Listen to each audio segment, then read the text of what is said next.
Good afternoon everyone and welcome back to my channel Biotalk. आज के इस video में हम +1 एनसीईआरटी बायोलॉजी का second chapter that is biological classification, इस चैप्टर में जितने भी एनसीईआरटी की एक्सरसाइज में क्वेश्चंस दिए हैं उन सभी के सोल्यूशन हम इस वीडियो में करेंगे। इस चैप्टर में हमारे टोटल 12 क्वेश्चन दिए हैं और आज की इस वीडियो में हम टोटल 12 क्वेश्चन ही कंप्लीट करेंगे। So let's get start with the video. तो हमारा सबसे फर्स्ट क्वेश्चन आ जाता है, discuss how classification system have undergone several changes over a period of time. Classification का जो सिस्टम है वो कितने सारे चेंजेस उसमें हुए हैं ओवर द टाइम। तो इसमें हम देखते हैं मतलब बहुत सारे चेंजेस इसमें हुए हैं, टाइम टू टाइम जो है ये चेंज होता रहता है। तो सबसे पहला जो अटेम्प्ट किया था क्लासिफिकेशन के लिए वो किया था एरिस्टोटल ने। उन्होंने प्लांट्स को डिवाइड किया था 3 ग्रुप्स में, that is herbs, shrubs and trees, और एनिमल को उन्होंने 2 ग्रुप्स में डिवाइड किया था on the basis of red blood cell. एक ऐसे एनिमल जिनके पास रेड ब्लड सेल प्रेजेंट होता है और दूसरे जिनके पास रेड ब्लड सेल प्रेजेंट नहीं होते हैं। सेकेंड आते हैं फिर हमारे लीनियस, जिन्होंने 2 किंगडम सिस्टम की क्लासिफिकेशन दी थी। इन्होंने ऑर्गेनिज्म को डिवाइड किया था 2 किंगडम में, that is Plantae and Animalia. इस सिस्टम के जो ये सिस्टम है क्लासिफिकेशन का, दैट इज़ 2 किंगडम सिस्टम, इसकी सबसे बड़ी ड्रॉबैक ये थी कि ये यूनिसेलुलर और मल्टीसेलुलर ऑर्गेनिज्म में डिफ्रेंशिएट नहीं कर पाता था, क्योंकि किंगडम प्लांटी और किंगडम एनिमलिया में बहुत सारे ऐसे ऑर्गेनिज्म थे जो यूनिसेलुलर थे और बहुत सारे ऐसे थे जो मल्टीसेलुलर थे। उन दोनों में ही मल्टीसेलुलर और यूनिसेलुलर को इकट्ठे रख दिया था, इसलिए ये इसकी सबसे बड़ी ड्रॉबैक हो जाती है। नेक्स्ट आते हैं फिर RH विटकर, जिन्होंने प्रपोज किया था 5 किंगडम सिस्टम ऑफ क्लासिफिकेशन। इन्होंने बहुत सारे क्राइटेरिया बोल सकते हैं या फीचर बोल सकते हैं, इनको माइंड में रखा और उनके अकॉर्डिंग फिर 5 किंगडम सिस्टम की क्लासिफिकेशन दी। फीचर्स कौन कौन से लिए उन्होंने, जैसे सेल स्ट्रक्चर हो गया, न्यूट्रिशन का मोड हो गया, प्रेजेंस ऑफ सेल वॉल हो गया, इनके बेसिस पर। और जो इन्होंने 5 किंगडम प्रपोज किए वो थे Monera, protista, fungi, Plantae and Animalia.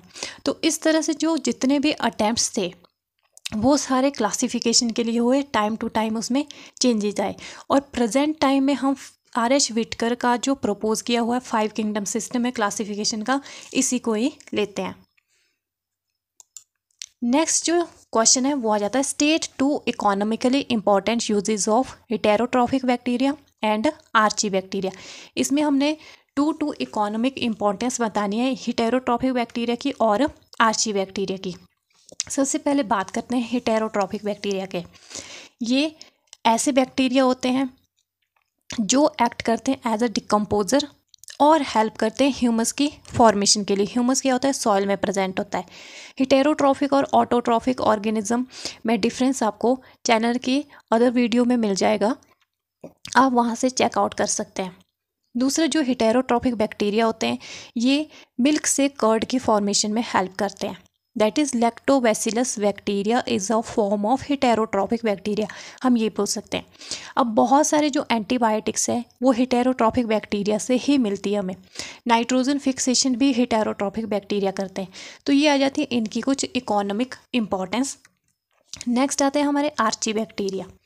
Archie bacteria हमारे मेजर 3 टाइप्स के होते हैं, या बोल सकते हैं आर्ची बैक्टीरिया के मेजर 3 ग्रुप्स होते हैं। पहला आता है मिथेनोजेंस, देन आते हैं हेलोफाइल्स एंड देन थर्मोएसिडोफाइल्स। मिथेनोजेंस क्या होते हैं, ये ऑब्लिगेट एनारोब्स होते हैं और ये प्रोड्यूस करते हैं मीथेन इन बायोगैस फर्मेंटर। एग्जाम्पल आ जाता है मिथेनोबैक्टीरियम, मिथेनोकोकस, ये करते हैं मीथेन गैस की फॉर्मेशन प्रोड्यूस करते हैं, या बायोगैस फर्मेंटर से ये मीथेन गैस की प्रोडक्शन करते हैं।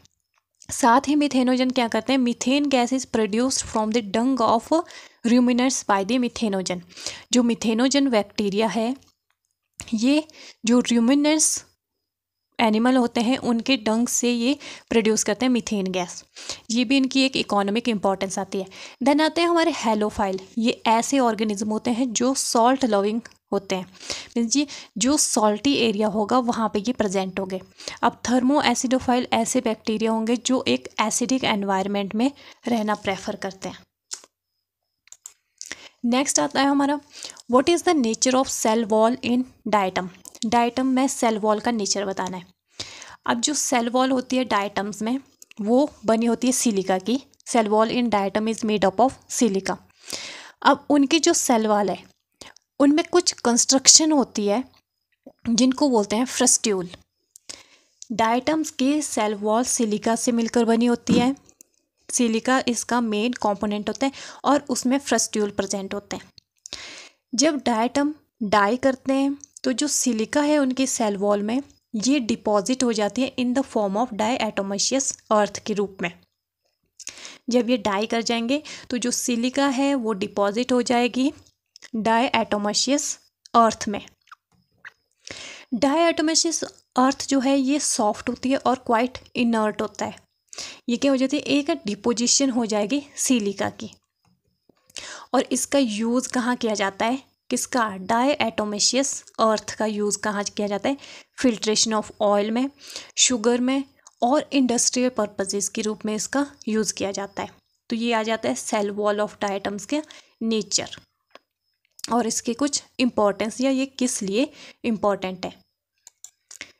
नेक्स्ट आता है find out what to the term algal bloom and red tides signify. इसमें हमने बताना कि जो टर्म्स है एल्गल ब्लूम और रेड टाइड उनका क्या मतलब है या ये क्या सिग्निफाई करते हैं। सबसे पहले बात करते हैं एल्गल ब्लूम की। तो ये क्या करता है, refer an increase in the population of algae और blue green algae in water. अगर एल्गी या ब्लू ग्रीन एल्गी की पॉपुलेशन इंक्रीज हो जाती है वाटर में, उससे क्या हो जाती है, वाटर की डिस्कलरेशन हो जाती है और इससे क्या हो जाएगा, जो बायोलॉजिकल ऑक्सीजन डिमांड है दैट इज़ BOD है वो इंक्रीज हो जाएगी, resulting in the death of aquatic animal. Algal Bloom का मतलब ये हो गया कि जब इसकी पॉपुलेशन एल्गी की इंक्रीज हो जाएगी तो डिस्कलरेशन होगी वाटर बॉडीज़ की और BOD का लेवल इंक्रीज हो जाएगा जिससे एक्वेटिक एनिमल की डेथ हो जाएगी। देन आते हैं red tide. Red tide generally cause करते हैं रेड डिनोफ्लैजिलेट्स। एग्जाम्पल आ जाता है गोनिकुलेक्स। ये क्या करते हैं, मल्टीप्लाई करते हैं रैपिडली और due to their large number the sea red in colour. जब ये नंबर में इंक्रीज करते हैं तो ये रेड कलर प्रोवाइड करते हैं सी को और they release a amount of toxin in water that can cause death of a large number of fishes. ये रिलीज करेंगे कुछ टॉक्सिन वाटर में जिससे फिशेस की डेथ हो जाएगी। रेड टाइड, रेड एल्गी जो है रेड डिनोफ्लैजिलेट्स काउज करते हैं उनकी मल्टीप्लिकेशन से, जिससे ये टॉक्सिन रिलीज करते हैं वाटर में जो कि एक काउज होता है लार्ज नंबर ऑफ फिशेस की डेथ का। बट एल्गल ब्लूम क्या होता है, पॉपुलेशन में इंक्रीज हो जाएगी उनकी और BOD की जो है घट जाएगी जिससे एनिमल की डेथ हो जाएगी। नेक्स्ट क्वेश्चन आ जाता है how are viroid different from viruses. Viroid जो है वायरसेस से किस तरह से डिफरेंट है। तो सबसे पहले बात करते हैं वायरॉइड्स की। इनको डिस्कवर किया था T.O. डाइनर ने इन 1917 में। ये क्या करते हैं, कॉज करते हैं पोटैटो स्पिंडल ट्यूबर डिजीज़। ये वायरसेस से स्मॉलर साइज होते हैं। वायरस जितने साइज के होते हैं उससे छोटे होते हैं viroids. They also lack the protein coat and contain free RNA of low molecular weight. अब इनमें क्या होता है, प्रोटीन कोट प्रेजेंट नहीं होगा, इनमें फ्री RNA भी नहीं होगा और ये क्या होंगे, लो मॉलिकुलर वेट के होंगे। जिस तरह से वायरसेस में एक प्रोटीन कोट प्रेजेंट होगा और फ्री RNA प्रेजेंट होता है, उसी तरह से वायरॉइड्स जो है इनमें ये सब नहीं होगा और ये लो मॉलिकुलर वेट के होंगे। मीन्स इनका जो साइज़ है ये वायरसेस से छोटा होगा। नेक्स्ट क्वेश्चन है describe briefly the 4 major groups of protozoans. Protozoans generally 4 types के होते हैं, तो उनके जो मेजर ग्रुप्स हैं वो बताने हमने कि कौन कौन से हैं। तो सबसे पहले आते हैं हमारे अमीबॉइड प्रोटोजोआ। ये क्या होते हैं, ये फ्रेश वाटर और सी वाटर में रहते हैं और इनके पास स्यूडोपोडिया होते हैं जिससे ये लोकोमोशन करते हैं या फिर अपना जो फूड है उसको कैप्चर करते हैं। एग्जाम्पल आ जाते हैं अमीबा और एंटअमीबा। नेक्स्ट आते हैं फ्लैजिलेटेड प्रोटोजोआंस। ये क्या होते हैं, फ्री लिविंग हो सकते हैं या पैरासिटिक भी हो सकते हैं, नॉन फोटोसिंथेटिक हो गए और इनके पास फ्लैजिला प्रेजेंट होगा फॉर देयर लोकोमोशन। इसी फ्लैजिला की हेल्प से ये कई बार फूड भी कैप्चर कर सकते हैं। एग्जाम्पल आ जाता है हमारा ट्राइपेनोसोमा। ये एक पैरासिटिक फ्लैजिलेटेड प्रोटोजोन्स का एग्जाम्पल है जो कि ह्यूमन में कॉज करता है स्लीपिंग सिकनेस। नेक्स्ट ग्रुप आ जाता है सीलिएटेड प्रोटोजोन्स। ये जनरली एक्वेटिक होते हैं और एक लार्ज ग्रुप फॉर्म करते हैं प्रोटोजोन्स का। सीलिएटेड प्रोटोजोन्स जो है लार्ज ग्रुप है प्रोटोजोन्स का। इनमें इनकी जो पूरी बॉडी है उसमें सीलिया प्रेजेंट होते हैं। इनमें जनरली 2 न्यूक्लियाई प्रेजेंट होते हैं, एक मैक्रोन्यूक्लियस और एक माइक्रोन्यूक्लियस। एग्जाम्पल आ जाते हैं पैरामीशियम एंड वॉटिसेला। नेक्स्ट ग्रुप आ जाता है स्पोरोजुओन। ये डिजीज काउजिंग एंडोपैरासाइट है। ये क्या करते हैं, डिजीज काउज करते हैं और एंडोपैरासाइट है मीन्स ये ऑर्गेनिज्म के अंदर रहेंगे। यूनिन्यूक्लिएट होते हैं, बॉडी कवर्ड होती है एक लेयर से जिसको पेलिकल बोलते हैं। इनके पास सीलिया भी नहीं होता है और फ्लैजिला भी नहीं होता है। एग्जाम्पल आ जाता है प्लाज्मोडियम जो कि एक मलेरियल पैरासाइट है। ये आ जाते हैं प्रोटोजोन्स के 4 मेजर ग्रुप्स। नेक्स्ट क्वेश्चन है plants are autotrophic. Can you think of some plants that are partially heterotrophic. अब हमें पता है कि जो प्लांट्स है वो ऑटोट्रॉपिक है। मोड ऑफ न्यूट्रिशन क्या है प्लांट का, ऑटोट्रॉपिक है, क्योंकि उनके पास क्लोरोफिल पिगमेंट होता है ग्रीन कलर का, जिससे ये फोटोसिंथेसिस की हेल्प से अपना फूड खुद प्रिपेयर कर सकते हैं। अब कुछ एक प्लांट ऐसे भी होते हैं जो खुद अपना फूड प्रिपेयर नहीं कर सकते हैं। ऑल्दो उनमें क्लोरोफिल प्रेजेंट होता है और किसी में नहीं होता है, बट फिर भी वो अपना फूड खुद प्रिपेयर नहीं कर सकते हैं, इसलिए वो क्या आ जाते हैं, हेटेरोट्रॉपिक आ जाते हैं। इसमें एग्जांपल आ जाता है हमारा इंसेक्टिवोरस प्लांट का। ये क्या होता है, पार्शियली हेटेरोट्रॉपिक होते हैं। इसमें क्या होगा, जो ये अपना फूड लेते हैं वो कर लेते हैं बाय कैप्चरिंग इंसेक्ट, और इंसेक्ट से ही इनकी डाइट या वो हो सकते हैं इनके जो न्यूट्रिएंट्स रिक्वायर्ड होते हैं इनकी ग्रोथ के लिए, वो सारे इनको इंसेक्ट से मिलते हैं। इनको बोलते हैं इंसेक्टिवोरस प्लांट और इंसेक्ट ईटिंग प्लांट। एग्जाम्पल के रूप में अगर हम देखें तो इसमें एग्जाम्पल आते हैं pitcher plant, Venus fly trap, bladderwort और सनड्यू प्लांट। ये सारे क्या आ जाएंगे, इंसेक्टिवोरस प्लांट के एग्जाम्पल आ जाते हैं। नेक्स्ट क्वेश्चन आता है what do the term phycobiont and mycobiont signify. अब हमने बताना कि फाइकोबायोंट और माइकोबायोंट क्या होते हैं। अब ये जो दोनों टर्म है ये पाई जाती है हमारे लाइकन में। लाइकन क्या होती है, एक एसोसिएशन होती है एल्गी और फंजाई की।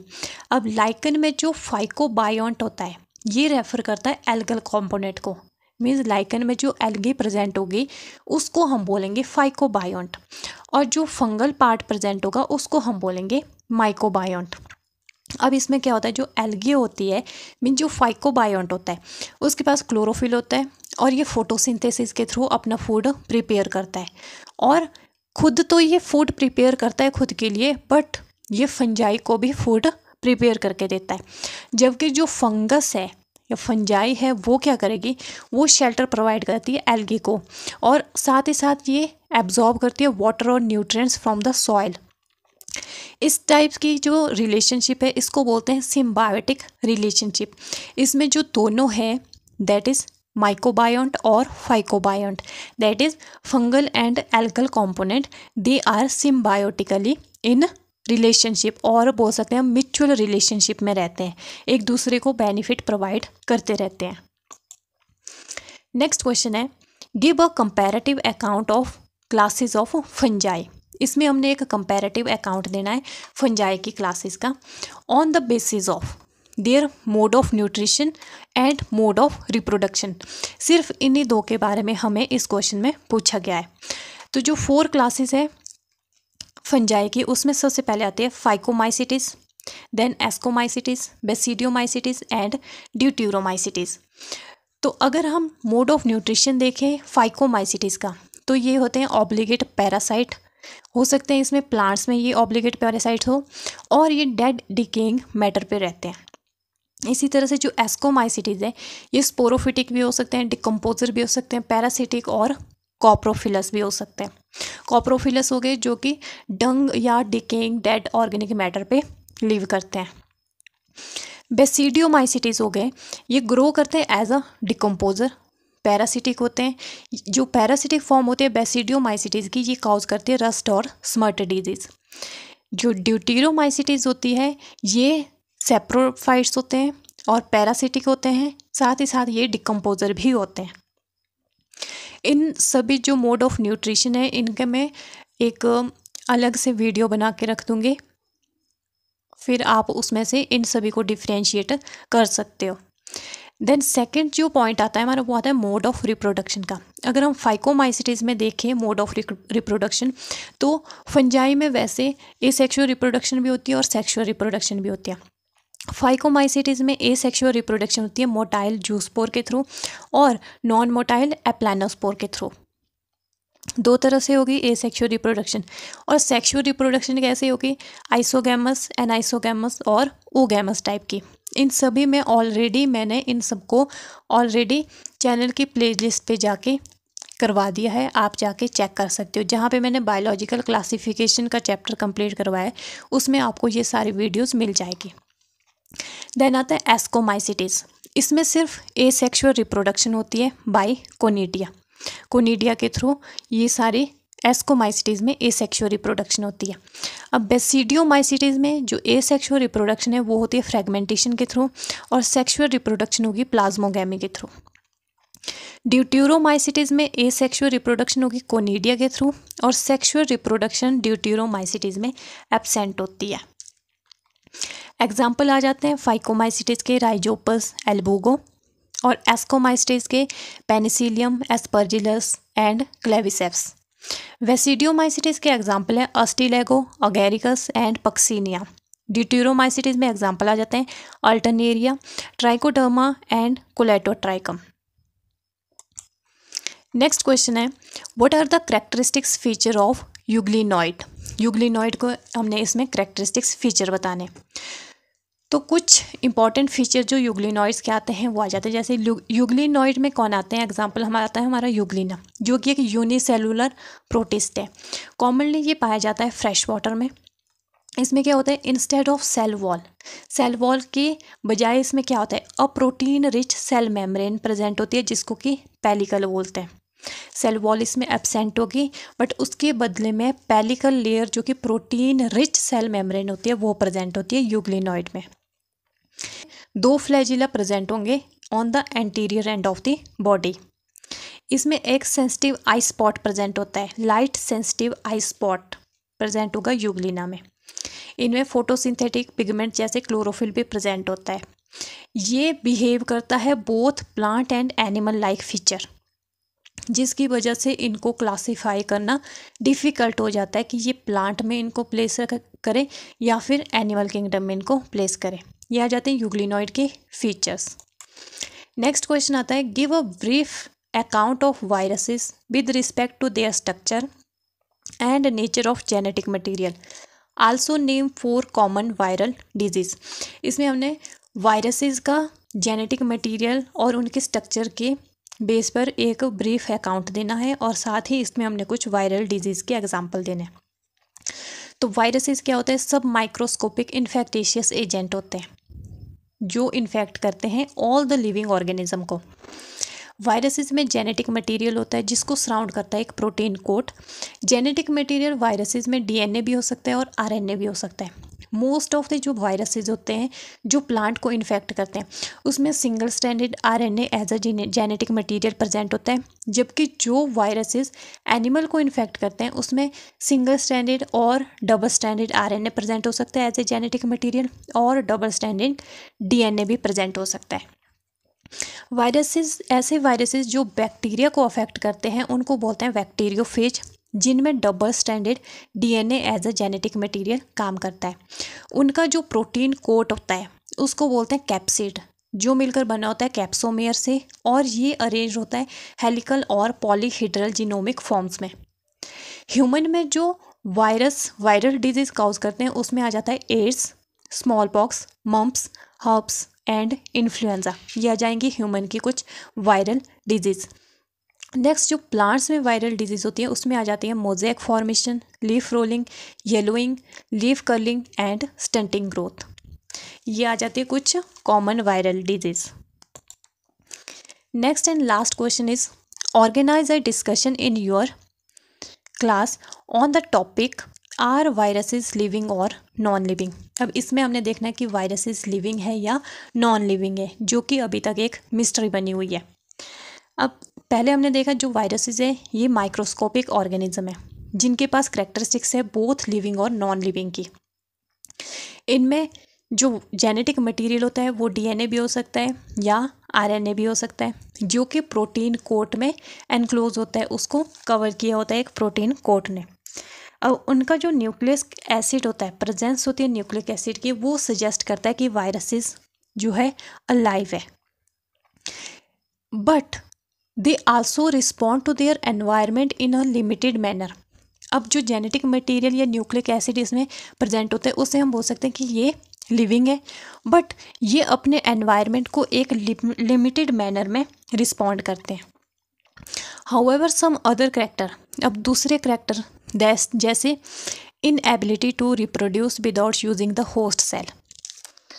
अब होस्ट सेल के बाहर अगर ये आ जाते हैं तो इनके पास एबिलिटी नहीं रहती है रिप्रोड्यूस करने की। होस्ट सेल की मशीनरी के बगैर ये बाहर नहीं रह सकते और इनका जो नेचर होता है वो ए सेलुलर नेचर होता है। इससे हम बता सकते हैं कि वायरसेस क्या है, नॉन लिविंग है। मीन्स हम बोल सकते हैं वायरसेस क्या है, लिविंग भी है और नॉन लिविंग भी है। इसी तरह से बोल सकते हैं कि जो क्लासिफिकेशन है वायरसेस की ये एक मिस्ट्री बन के रह गई है मॉडर्न सिस्टमेटिक्स में, क्योंकि वायरसेस जब एक लिविंग ऑर्गेनिज्म के अंदर होते हैं तो ये लिविंग प्रॉपर्टीज़ शो करते हैं या करैक्टरिस्टिक्स शो करते हैं, और जब ये लिविंग ऑर्गेनिज्म के बाहर आते हैं तो वहाँ पे ये नॉन लिविंग करैक्टर शो करते हैं। इस तरह से हम बोल सकते हैं वायरसेस ना तो लिविंग है ना ही नॉन लिविंग है, या बोल सकते हैं ये लिविंग भी है और नॉन लिविंग भी है। तो ये थी हमारी क्वेश्चंस बायोलॉजिकल क्लासिफिकेशन के। I hope you like this video and feel this is helpful to you. If you find this video is helpful to you then do like, share and subscribe. Thank you so much for watching this video.